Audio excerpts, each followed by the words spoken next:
প্রাণ নেতা তারই সন্তান মহান তারেক রহমান। বাংলাদেশের প্রাণ নেতা তারই সন্তান মহান তারেক রহমান।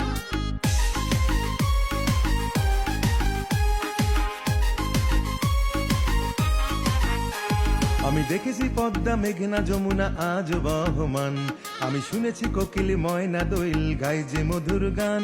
আমি দেখেছি পদ্মা মেঘনা যমুনা আজ বহমান, আমি শুনেছি কোকিল ময়না দোয়েল গায় যে মধুর গান। আমি দেখেছি সবুজের বুকে লাল বৃত্তে আকাশ শহীদ জিয়ার নাম, আমি শুনেছি ওই রাখাল রাজার বাঁশির সুরে স্বাধীনতার আহ্বান। বাংলাদেশের প্রাণ নেতা তারই সন্তান মহান তারেক রহমান। বাংলাদেশের প্রাণ নেতা তারই সন্তান মহান তারেক রহমান।